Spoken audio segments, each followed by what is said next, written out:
பார்க்கலாம். எத்தனாலோட வாய்ப்பாடு பார்த்தீங்கன்னா CH3 CH2 OHங்கிறது ethanol.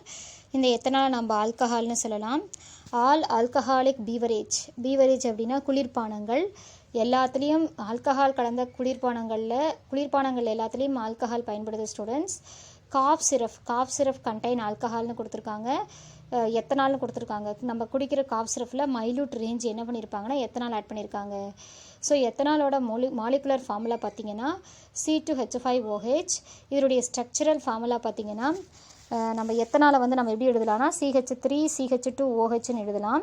CH3 CH2OH அப்படின்னா பாருங்கள், 2 கார்பன் C2, 6 இங்கே பாருங்கள், CH3யில் 3 ஹைட்ரஜன், CH2வில் 2, OHக்கு பக்கத்தில் ஒரு H, மொத்தம் 6 ஹைட்ரஜன். ஆக்சுவலி அவங்க 6 ஹைட்ரஜனில் ஃபஸ்ட்டு இருக்கிறத மட்டும் எடுத்துக்கிட்டாங்க, பின்னாடி இருக்கிற ஹெச்சை விட்டுட்டு H5ன்னு போட்டுக்கிட்டாங்க. பாருங்கள், இந்த 3ஐயும் இந்த 2ஐயும் மட்டும் கன்சிடர் பண்ணிவிட்டு H5ன்னு போட்டாச்சு. Next OH.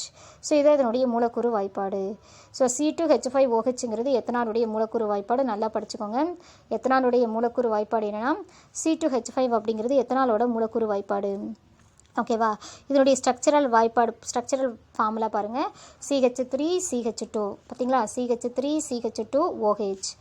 ஓகேவா? ஃபஸ்ட்டு CH3 ஒரு கார்பன் 3 பாண்டு 3 ஹைட்ரஜன் போட்டாச்சு. அப்புறம் சிங்கிள் பாண்டு CH2 ஒரு கார்பன் மேலே ஒரு ஹைட்ரஜன் கீழே ஒரு ஹைட்ரஜன். So next OH போட்டுக்கிட்டோம். ஓகேவா ஸ்டூடெண்ட்ஸ்? இதுதான் எத்தனால். ஸோ எத்தனாலை எப்படி மேனுஃபேக்சரிங் பண்ணுறதுன்னு பார்க்கலாம். Manufacture of ethanol. ஸோ ரொம்ப இம்பார்ட்டண்ட் 5 மார்க் கொஸ்டின் ஸ்டூடெண்ட்ஸ். இந்த ஹெட்டிங்லேருந்து பின்னாடி எத்தனால் எண்டு இருக்குது நான் சொல்லுவேன், அது வரைக்கும் important 5 mark question students. Manufacturing of ethanol கவனிங்க. ஸோ எத்தனால் எப்படி மேனுஃபேக்சரிங் பண்ணுறதுன்னு பார்க்கலாம். Ethanol is manufactured in industries by the fermentation of molasses. What is molasses? Molasses is a byproduct is obtained during manufacturing of sugar from sugarcane. sugarcane அப்படிங்கிறது கரும்புலிருந்து சர்க்கரையை எடுத்ததுக்கப்புறம் கிடைக்கக்கூடிய ஒரு by product, அதோடு கிடைக்கிற ஒரு பொருள், ஒரு ப்ராடக்ட் தான் என்னென்னா சுகரோட வேஸ்ட்டாக வெளியே வரக்கூடிய ஒரு ப்ராடக்ட் தான் molasses.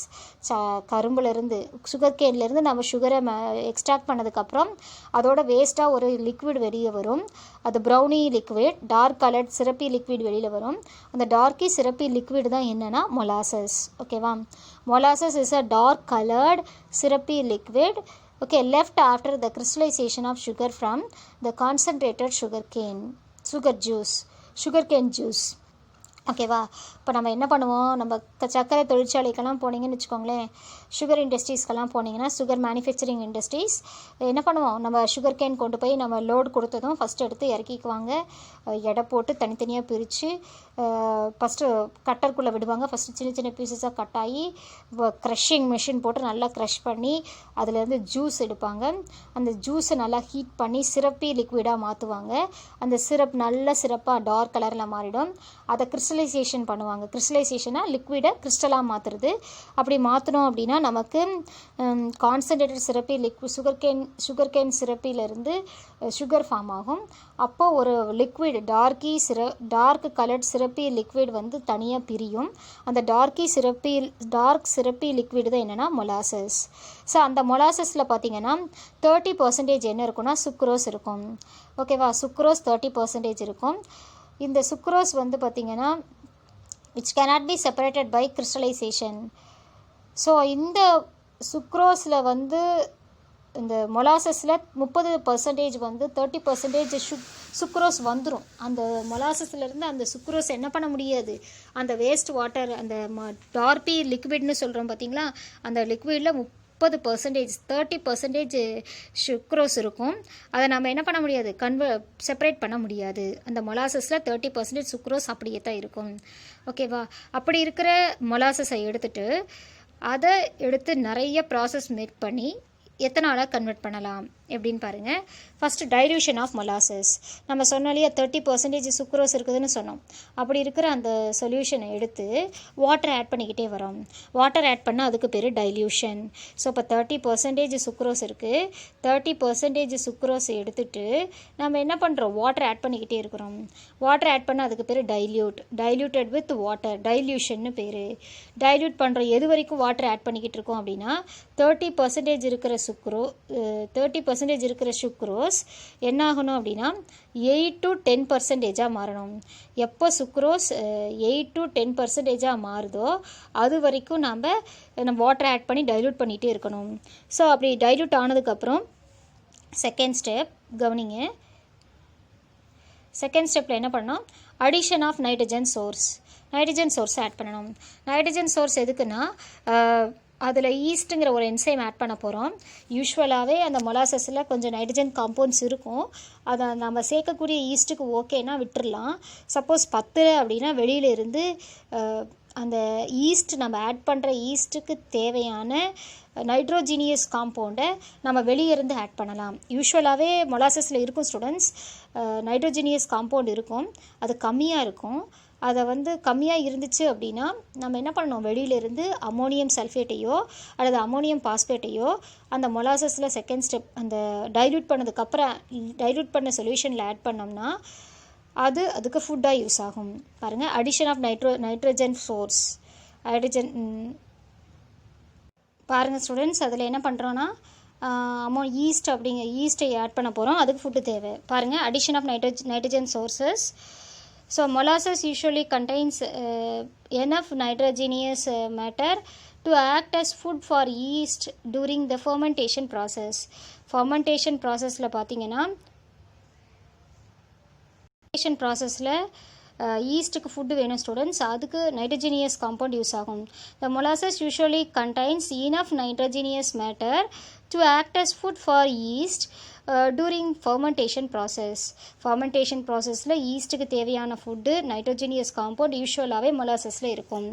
If the nitrogen content of molasses is poor, suppose கம்மியாக இருந்தால் it may be fortified by the addition of ammonium sulfate and ammonium phosphate.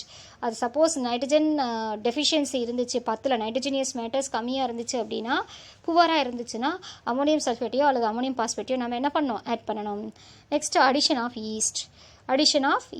ஓகேவா, ஈஸ்ட் ஆட் பண்ணோம்னா அடுத்த ஸ்டெப் ஈஸ்ட் ஆட் பண்ணுறோம். பாருங்கள் எப்படி ஆட் பண்ணுறோன்னு பாருங்கள். So the solution obtained in step 2 is collected in a large fermentation tank. Collect பண்ணி ஒரு லார்ஜ் டேங்க்கில் சேவ் பண்ணி வச்சுக்கிறோம். அதில் ஈஸ்ட் ஆட் பண்ணுறோம். ஈஸ்ட்டுங்கிற ஒரு என்சைம் ஆட் பண்ணுறோம். அந்த ஈஸ்ட் ஆட் பண்ணி 303 கெல்வினில் ஃபியூ டேஸ் அப்படியே விட்டுறோம். அந்த கண்டெய்னருக்குள்ளே ஈஸ்ட்டு போட்டு 303 கெல்வின் டெம்பரேச்சரில் அப்படியே லாங் டைம்ஸ் ஃபியூ டேஸ் அப்படியே விட்டுறோம். ஸோ டூரிங் திஸ் பீரியட் என்ன ஆகும்னா என்சைம் அந்த என்சைமில் இப்போ ஈஸ்டில் 2 என்சைம் இருக்கும். இன்வெர்டேஸ் அண்ட் சைமேஸ் அப்படிங்கிற 2 என்சைம் ஈஸ்டில் ப்ரெசென்ட்டாக இருக்கும். பாருங்கள், during this period the enzyme invertase and enzyme present in the ஈஸ்டில் 2 இருக்கும். அது என்ன பண்ணுன்னா is bringing about the conversion of sucrose into ethanol. So அந்த சொல்யூஷனில் இருக்கக்கூடிய சுக்ரோஸை எத்தனாலாக மாற்றக்கூடிய ஒர்க் தான் இந்த என்சைமோட ஒர்க்ஸ். எந்த என்சைம் எதுக்கு யூஸ் ஆகுதுன்னு பார்க்கலாம். பாருங்கள், இப்போ லார்ஜ் ஃபர்மெண்டேஷன் டேங்க்கில் நம்ம ஈஸ்ட் ஸ்டார்ட் பண்ணி 303 கெல்வினில் ஃபியூ டேஸ் அப்படியே விட்டுட்டோம். அப்போ என்சைம் இன்வெர்டேஸ் அண்ட் சைமேஸுங்கிற என்சைம் ஈஸ்டில் இருந்துச்சு. அது சுக்ரோஸ் மொலாசஸில் இருக்க சுக்ரோஸை எத்தனாலாக மாற்றுது. ஓகேவா, C12H22O11 அப்படிங்கிறது சுக்ரோஸோட ஃபார்முலா, ஜென்ரல் ஃபார்முலா ஞாபகம் வச்சுக்கோங்க. அதில் டைல்யூட் பண்ணியாச்சு. அப்போ சுக்ரோஸ் டைல்யூட் ஆகி என்னவா மாறிடுச்சு அப்படின்னு பார்த்தீங்கன்னா இந்த மாதிரி இதாக மாறிடுச்சு, டைல்யூட் ஆகிடுச்சு. இதில் நம்ம ஈஸ்டில் இருக்கக்கூடிய இன்வெர்டேஸ் என்ன பண்ணுதுன்னா இந்த C12H22O11 குளுக்கோஸ் அண்ட் ஃப்ரக்டோஸாக மாற்றுது. குளுக்கோஸோட ஃபார்முலா C6H12O6, ஃப்ரக்டோஸோட ஃபார்முலாவும் C6H12O6. ரெண்டுக்கும் என்ன டிஃப்ரென்ஸ் அப்படின்னா அதில் இருக்கிற ஆல் ஃபங்க்ஷனல் குரூப் தான் டிஃப்ரென்ஸ். குளுக்கோஸில் CHOங்கிற ஆல்டிகேட் குரூப் இருக்கும், ஃப்ரக்டோஸில் கீட்டோன் குரூப் இருக்கும். ஆனால் ஃப்ரக்டோஸ் குளுக்கோஸ் ரெண்டுக்கும் சேம் மாலிகுலர் ஃபார்முலா C6H12O6. பாருங்கள், 12 கார்பன் இருந்துச்சு. இந்த 12 கார்பன் இந்த இடத்துல 6 கார்பனாக பிரிஞ்சிருச்சு. அடுத்து 22 ஹைட்ரஜன் இருந்துச்சு. 22 ஹைட்ரஜன் ப்ளஸ் இங்கே 2 ஹைட்ரஜன் 24 ஹைட்ரஜன். 24 ஹைட்ரஜனில் இங்கே 12 ஹைட்ரஜனும் இங்கே 12 ஹைட்ரஜனும் வந்துருச்சு. அப்போ 24 ஹைட்ரஜனில் இங்கே 12னா 24 ஹைட்ரஜன் ஓவர். நெக்ஸ்ட் பார்த்திங்கன்னா இங்கே 11, இங்கே 11 oxygen plus 1 oxygen 11 oxygen plus 1 oxygen அப்படின்னா டோட்டலாக எவ்வளோ ஆக்சிஜன் இருந்துச்சு? 12 ஆக்சிஜன் இருந்துச்சு. 12 ஆக்சிஜனில் 6 ஆக்சிஜன் இங்கேயும் 6 ஆக்சிஜன் இங்கேயும் வந்துருச்சு. இப்போ சுக்ரோஸ் வாட்டரில் இன்வெர்டேஸ் இருக்கிற என்சைம் சுகரை குளுக்கோஸ் அண்ட் ஃப்ரக்டோஸாக மாற்றிருச்சு. ஸோ அந்த குளுக்கோஸ் அண்ட் ஃப்ரக்டோஸை சைமேஸ் என்ன பண்ணுதுன்னா எத்தனால் அண்டு கார்பன் டை ஆக்சைடாக மாற்றுது. எத்தனால் பாருங்கள், எத்தனாலோட ஃபார்முலா 2C2H5OH. 2C2H5OHங்கிறது எத்தனாலோட ஃபார்முலா. 2CO2ங்கிறது கார்பன் டை ஆக்சைடு. பாருங்கள், இங்கே இருக்கிற 6 கார்பனை 4 கார்பன் இங்கே C2 வந்துருச்சு. ரிமைனிங் 2 கார்பன் இங்கே வந்துருச்சு. 12 ஹைட்ரஜன். ஸோ முன்னாடி இருக்கிற 2 எல்லாத்துக்கும் கார்பன். ஸோ அப்போ 12 ஹைட்ரஜன் அப்படின்னா இங்கே 2 × 5 அப்படின்னா 5 ஹைட்ரஜன். 5 × 2 ஹைட்ரஜன் அப்படின்னா 10 ஹைட்ரஜன். 10 இங்கே இருக்கிற ஒரு ஹெச்னா முன்னாடி 2 போட்டிருக்கிறோம், அப்போது 2 ஹைட்ரஜன் அர்த்தம். இப்போ 2 × H5 அப்படின்னா 10 ஹைட்ரஜன். ஓகே, ஆல்ரெடி 2H அப்படின்னா 2 ஹைட்ரஜன். ஓகேவா, டோட்டலி 12 ஹைட்ரஜன் இருக்குது. ஸோ இப்போ 12 ஹைட்ரஜனும் வந்துருச்சு. 6 ஹைட்ரஜனை செப்பரேட் பண்ணியாச்சு. 6 ஆக்சிஜனை போடணும். இங்கே முன்னாடி 2 இருக்கிறதுனால இந்த ஆக்சிஜன் எவ்வளோ டைம்ஸ் இருக்குன்னா 2 ஆக்சிஜன் இருக்குது. அடுத்து இந்த சைடில் 4 ஆக்சிஜன், இங்கே கார்பன் டை ஆக்சைடில் 4 ஆக்சிஜன், 2 + 4 6 ஆக்சிஜனும் சரியாயிடுச்சு. ஸோ இப்போ C6H12O6 வந்து குளுக்கோஸ் அண்ட் ஃப்ரக்டோஸை கார்பன் டை ஆக்சைடை ரிலீஸ் பண்ணிவிட்டு எத்தனாலாக மாத்திர என்சைம் எதுனா சைமேஸ். ஸோ புரியுதா ஸ்டூடெண்ட்ஸ்? கவனிங்க, சுக்ரோஸ் பாருங்கள் ஸ்டூடெண்ட்ஸ். இப்போ சுக்ரோஸ் வந்து sucrose is converted into glucose and fructose by using invertase. சரியா? So invertase convert the sucrose to glucose and fructose. சுக்ரோஸை குளுக்கோஸ் அண்ட் ஃப்ரக்டோஸாக மாத்திர என்சைம் எதுனா invertase. Important, very very important 1 mark question. So the sucrose and fructose is converted into ethanol by using zymase இல்லையா? So அப்போ என்ன சொல்லலாம் அப்படின்னா the zymase is convert the glucose and fructose into ethanol. ஓகேவா? So glucose and ஃப்ரக்டோஸ்லேருந்து ethanol எப்படி கிடைக்குதுன்னா சைமேஸ்னால கிடைக்குது. So the zymase converts the glucose and fructose to ethanol. ஓகேவா? which one of the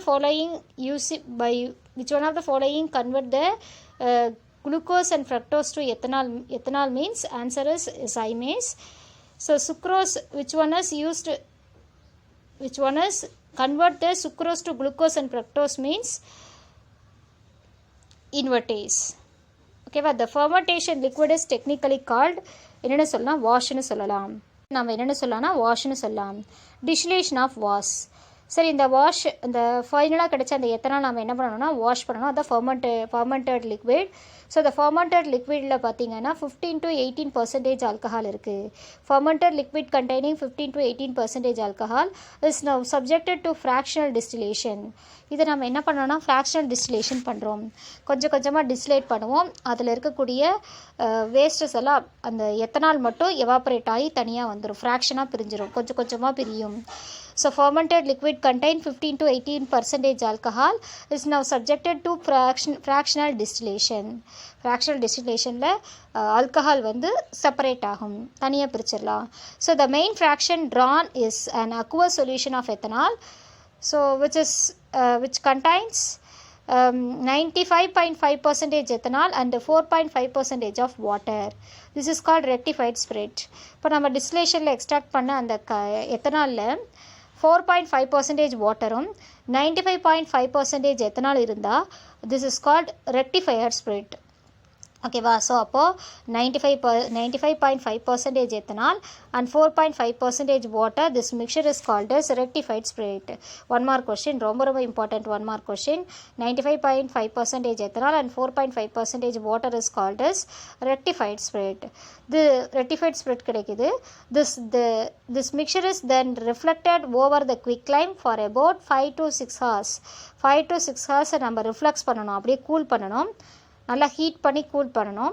so the mixture is refluxed over the quicklime போட்டு நம்ம என்ன பண்ணுறோம் 5 to 6 hours அப்படியே என்ன பண்ணிடுறோம், அப்படியே வச்சிடலாம். இல்லைனா allow to stand for 12 hours. நம்ம டிஸ்டர்ப் பண்ணாமல் 12 hours விட்டுறணும், இல்லைனா ரிஃப்ளெக்ஸ் பண்ணணும். ஓகேவா? ஸோ அப்படின்னா என்ன அர்த்தம்னா 5 to 6 hours குவிக்லைம் கால்சியம் ஆக்சைடை போட்டு நம்ம 5 to 6 hours ஹீட் பண்ணலாம். ஹீட் பண்ணி எவாப்ரேட் பண்ணி பார்க்கலாம். அப்படி இல்லைனா 12 hours டிஸ்டர்ப் பண்ணாமல் அப்படியே வச்சிடும். And dilution of this mixture என்ன ஆகும்னா இந்த இதனுடைய ப்ராசஸில் pure 100% of ethanol is obtained. This is called absolute alcohol. So which is absolute alcohol? Absolute alcohol contains 100% of pure alcohol is called as absolute alcohol. 1 markல கேட்பாங்க. absolute alcohol is a pure alcohol. 100% of pure alcohol is called as absolute alcohol. What is rectified spirit? Rectified spirit means is a mixture of 95.5% ethanol and 4.5% of water. So more to know பாருங்க. yeast and fermentation. yeastனா என்ன அப்படின்னு கேட்பாங்க. yeast are single celled microorganism. So single celled microorganism is called as yeast. So belonging to the class of fungi. If fungi ஓட ஒரு type தான் இந்த yeast. The enzyme present in the yeast is catalyst many complex organic reactions. Many organic complex ரியாக்ஷனை catalyst பண்ணுறது, நல்லா அந்த ரியாக்ஷனோட ஸ்பீடை rice பண்ணுறது எதுனா இந்த ஈஸ்ட்டுங்கிற என்சைம் தான். The enzyme present in the yeast catalyst many complex organic reactions. Fermentation is conversion of complex organic molecules into simpler molecule by the action of enzyme. இப்போது லார்ஜ் ஆர்கானிக் மாலிகுல்ஸ் இருக்குன்னு வச்சுக்கோங்களேன், ரொம்ப சிக்கலாக பெரிய காம்பவுண்ட் ஆர்கானிக் காம்பவுண்ட் இருக்குன்னா அதை small organic molecules simpler மாலிகுல்ஸாக மாற்றணுன்னா அதில் நம்ம என்ன ஆட் பண்ணலாம்? என்சைம் ஆட் பண்ணலாம். ஸோ அந்த என்சைம் ஆட் பண்ணி லார்ஜர் மாலிகுலாக ஸ்மாலர் மாலிகுலாக மாற்றக்கூடிய அந்த ப்ராசஸ் தான் fermentation. Fermentation is conversion of large complex organic molecule into simpler molecules by the action of enzyme. Enzyme use பண்ணி complex organic molecules simpler molecule மாத்துற அந்த process தான் fermentation. So example curding of milk. புரியுதா students? 2 மார்க்ல கேட்பாங்க. What is yeast and write note on ஃபர்மெண்டேஷன்னு கேட்பாங்க. இல்லைனா வாட் இஸ் ஃபர்மெண்டேஷன் அப்படின்னு கேட்கலாம். ரொம்ப இம்பார்ட்டன்ட் 2 மார்க் கொஷின் ஸ்டூடெண்ட்ஸ். இது தனியாக படிச்சுக்கோங்க, 2 மார்க்காக படிச்சுக்கோங்க. Next physical properties of ethanol. Ethanol is a colourless liquid having a pleasant smell and burning taste. Pleasant smell இருக்கும், நல்ல ஒரு ப்ளசன்ட் ஸ்மெல், இனிப்பு சுவை இருக்கும். அதான் ப்ளசன்ட் ஸ்மெல். அதுக்கு ஒரு ஸ்மெல் எத்தனால்னாவே நம்ம ஈஸியாக ஐடென்டிஃபை பண்ணிவிடுவோம். ஸோ அதான் pleasant smell and burning taste. ஏதாவது ஒரு லிக்விட் பர்ன் ஆகி ஸ்மெல் வரும் இல்லையா, கறியெல்லாம் எரிஞ்ச ஒரு ஸ்மெல் வரும் இல்லையா, ஒரு மாதிரி நெருப்பு எரிஞ்ச ஒரு ஸ்மெல் வரும், அந்த மாதிரியான ஸ்மெல் தான் இந்த எத்தனாலோட டேஸ்ட்டு. பார்த்திங்கன்னா ethanol is a colourless liquid having a pleasant smell and burning taste. எரியும் போது ஒரு மாதிரி நம்ம சாப்பிட்டோம்னா பேர்ன் ஆனதில் ஏதாவது சுட்டு சாப்பிட்டா எப்படி வாசனை வருமோ அந்த அளவுக்கு இருக்கும். ஸோ நெக்ஸ்ட் பார்த்திங்கன்னா this is a voltaic liquid. This is voltaic.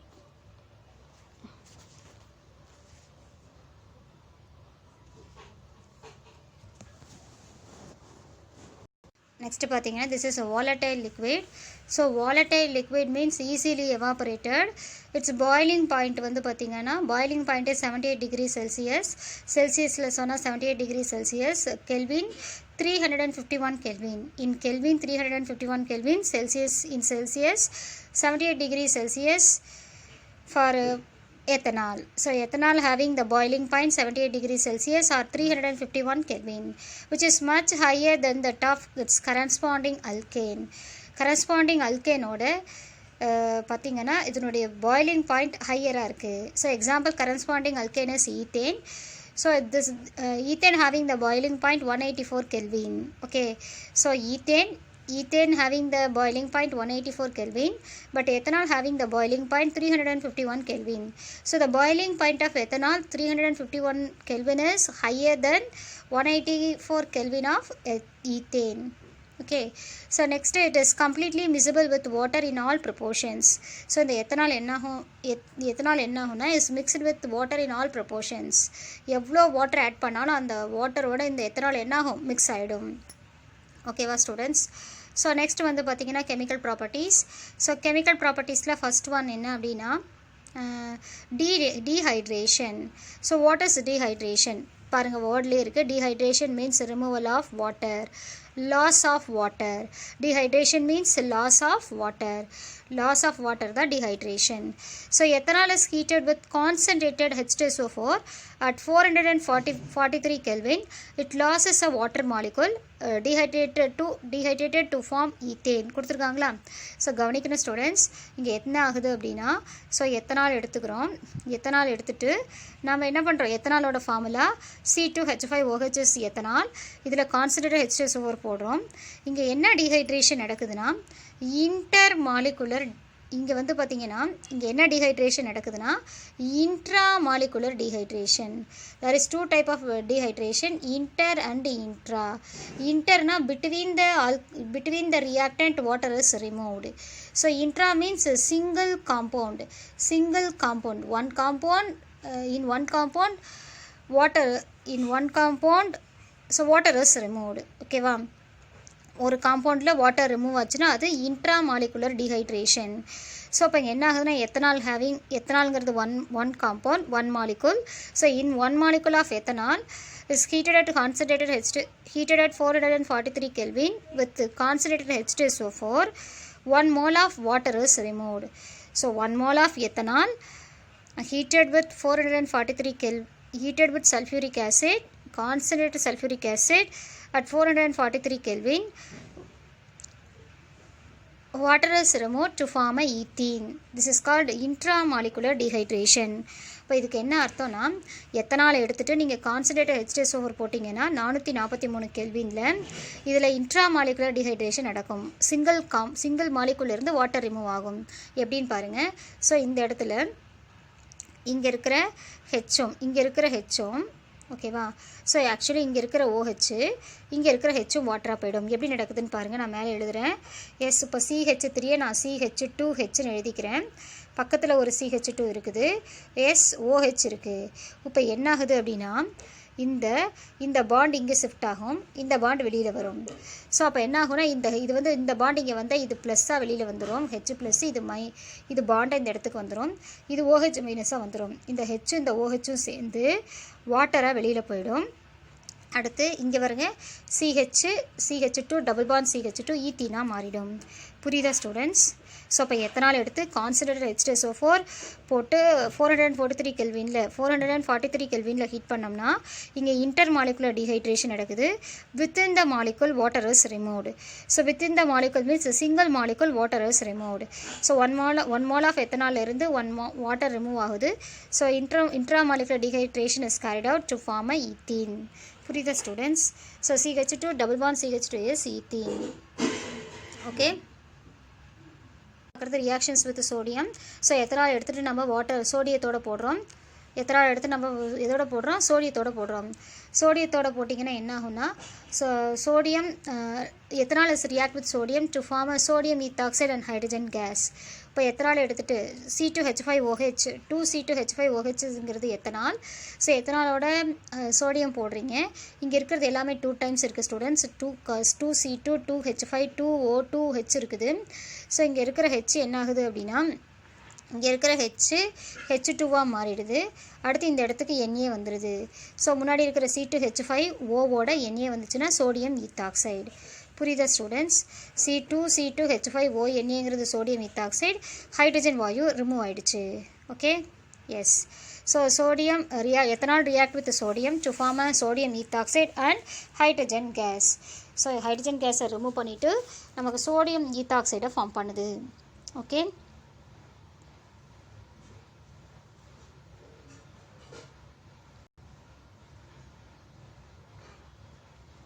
next பாருங்க students, oxidation. So ethanol is oxidise to form ethanoic acid with alkaline KMnO4 and or acidified potassium dichromate. So இங்கே பார்க்கணும் ஸ்டூடெண்ட்ஸ், இங்கே வந்து oxidation. First ஆக்சிடேஷன்னா என்னென்னு பாருங்கள் students. கவனிங்க, oxidation means addition of oxygen. Oxidation means addition of oxygen. ஓகேவா, addition of oxygen அப்படிங்கிறது oxidation. Removal of ஹைட்ரஜனை ரிமூவ் பண்ணணும், ஆக்சிஜன் ஆட் பண்ணணும். ஸோ ஆக்சிடேஷன் அப்படின்னா removal of hydrogen and addition of oxygen. ஓகேவா? ஸோ இப்போ ஆக்சிஜன் ஆட் பண்ணுறோம். இப்போ இங்கே ஆக்சிடைசிங் ஏஜெண்ட்டாக எதை யூஸ் பண்ணுறோம் அப்படின்னு பார்த்தீங்கன்னா, ஆக்சிஜனை இன்க்ளூட் பண்ணுறதுக்கு நம்ம ஆக்சிடைசிங் ஏஜெண்ட் ஆட் பண்ணணும். Oxidation means addition of oxygen, removal of hydrogen and loss of electron. இங்கே வந்து ஃபஸ்ட் 2 ஸ்டெப் தான் அப்ளை ஆகும். Removal of hydrogen and addition of oxygen, oxidation. So இப்போ பார்த்தீங்கன்னா இங்கே ஆக்சிடைசிங் ஏஜெண்ட்டாக என்ன யூஸ் பண்ணுறோன்னா, alkaline KMnO4 or acidified potassium dichromate use பண்ணுறோம். Alkaline KMnO4, alkaline KMnO4, alkaline KMnO4 and acidified K2Cr2O7. acidified K2Cr2O7ங்கிறது பொட்டாசியம் டைக்ரோமேட். ஓகேவா ஸ்டூடெண்ட்ஸ்? Potassium dichromate. ஸோ இப்போ என்ன ஆகுதுன்னு பாருங்கள். இப்போது எத்தனால் எடுத்துக்கிறேன் ஸ்டூடெண்ட்ஸ். எத்தனால் எடுத்துகிட்டு பொட்டாசியம் அசிடிஃபைட் பொட்டாசியம் டைக்ரோமேட் போடுறேன். So oxidation means removal of oxygen, removal of hydrogen, addition of oxygen. So இப்போ இங்கே என்ன ஆகுதுன்னா, நான் எழுதி காமிக்கிறேன் பாருங்கள். இந்த இடத்துல CH3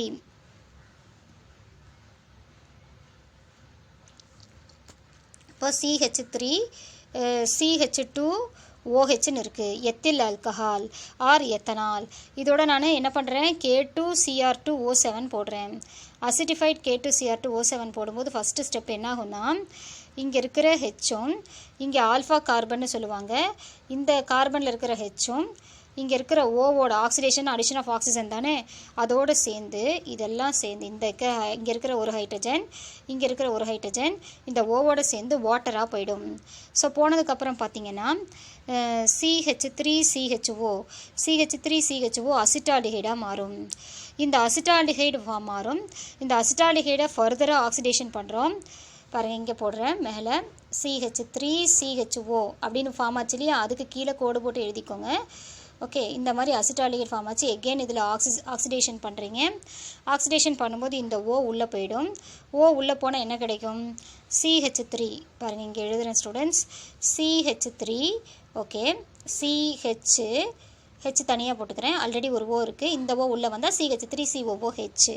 ஸோ எத்தனால் எடுத்துகிட்டு அசிட்டிஃபைட் KMnO4 போடும்போது ஃபஸ்ட்டு அசிட்டால்டிஹைட் உருவாகுது.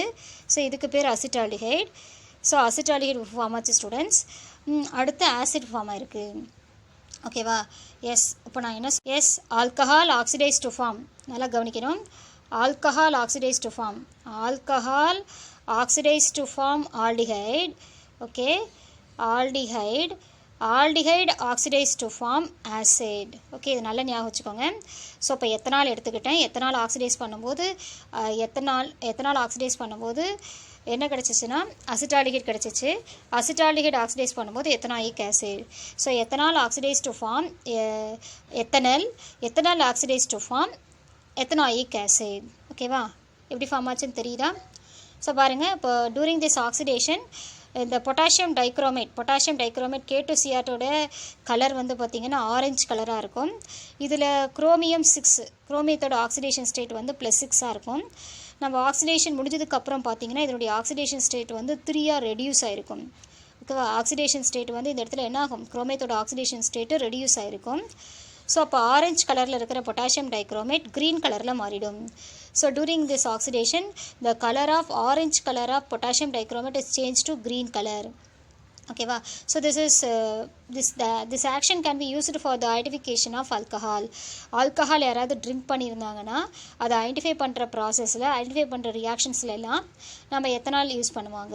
நீங்கள் பார்த்துருப்பீங்க ஸ்டூடெண்ட்ஸ், யாராவது ரோட்டில் ட்ரிங்க் பண்ணிவிட்டு வண்டி ஓட்டிகிட்டு இருந்தாங்கன்னா அங்கே டிராஃபிக் போலீஸ் என்ன பண்ணுவாங்க, ஊத சொல்லுவாங்க இல்லையா? ஸோ அப்படி பண்ணும்போது அவங்க சப்போஸ் ஆல்கஹால் ட்ரிங்க் பண்ணியிருந்தால் அந்த லிக்விட் உள்ளே இருக்கிற எத்தனாலோட கலர் சேஞ்ச் ஆகும்.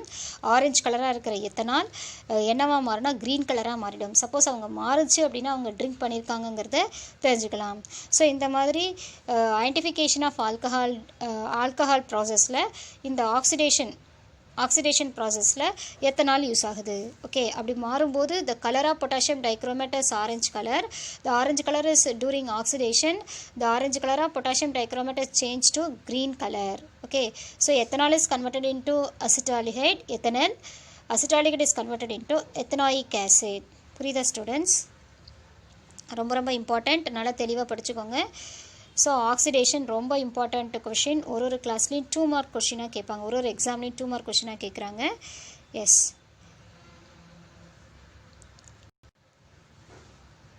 ஸோ இன்றைக்கி பார்த்தீங்கன்னா ஸ்டூடெண்ட்ஸ் கொஷின்ஸ் என்ன நடத்தியிருக்கோம் அப்படின்னா, மேனுஃபேக்சரிங் ஆஃப் எத்தனால் நடத்தியிருக்கோம்.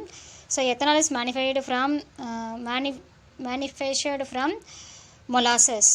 இப்போ ஹெட்டிங் எங்கேருந்து ஆரம்பிக்கணும் அப்படின்னா, மேனுஃபேக்சரிங் ஆஃப் எத்தனால் அப்படிங்கிற அந்த ஹெட்டிங்கில் இருந்து கீழே பார்த்தீங்கன்னா அப்சல்யூட் ஆல்கஹால் அப்படின்னு முடியும். ஓகேவா, அந்த அப்சல்யூட் ஆல்கஹால் முடிகிற வரைக்கும் ரொம்ப ரொம்ப இம்பார்ட்டன்ட் 5 மார்க் கொஷின். அடுத்து பார்த்தீங்கன்னா இந்த இடத்துல waters fermentation, write note on fermentation அப்படின்னு கேட்டாங்கன்னா இதிலிருந்து. ஓகேவா, அந்த ஹெட்டிங் இந்த மோர் டு நோ ஃபுல்லாக ஒரு 2 மார்க் கொஷின். அடுத்து ஃபிசிக்கல் ப்ராப்பர்ட்டிஸ் ஒரு 2 மார்க் கொஷின். அடுத்து கெமிக்கல் ப்ராப்பர்ட்டிஸில் dehydration, reaction with sodium and எஸ்டபிகே அண்ட் ஆக்சிடேஷன், இந்த 3 தனித்தனி இண்டிவிஜுவல் 2 மார்க் கொஷின். ஸோ நல்லா தரவாக படிச்சுக்கோங்க, அடிக்கடி கேட்பாங்க. Thank you student.